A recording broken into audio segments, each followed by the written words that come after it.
Today, let's talk about the man who was a chosen vessel. I'm going to read you from Acts chapter 9, beginning at verse 13, where we read, "Then Ananias answered, Lord, I have heard from many about this man, how much harm he has done to your saints in Jerusalem.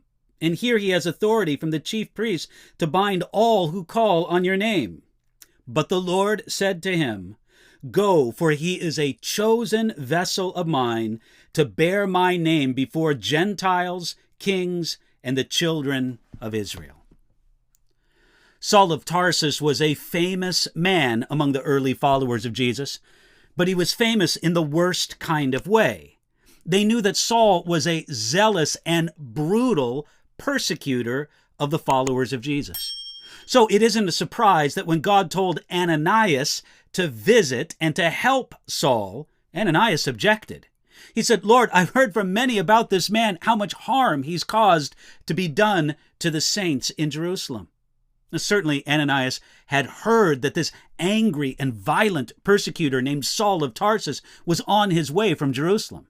The disciples in Damascus must have anxiously prepared for the coming persecution. In fact, Ananias knew a great deal about the mission of Saul.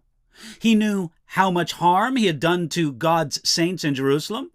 He also knew that Saul was coming with authority from the chief priests to bind the followers of Jesus, and it was apparently widely known, these particular facts.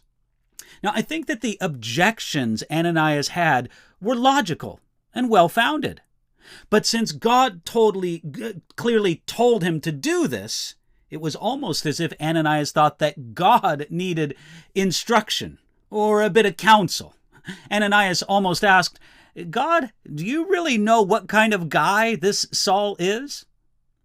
Well, God did know who Saul was. All Ananias and other Christians could see was Saul the persecutor, but God saw that he was a chosen vessel of his to bear God's name. Christians looked at Saul and said, "There's a vicious persecutor."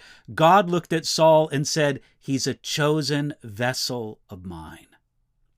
God considered Saul his chosen vessel before there appeared anything worthy in Saul to choose. God knew that he could make something of Saul even when Saul or Ananias didn't know it.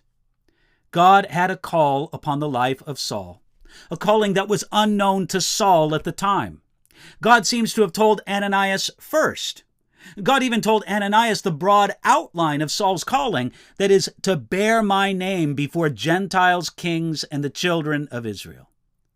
This describes the future work of the broken, blind, and afflicted man that Ananias would soon meet.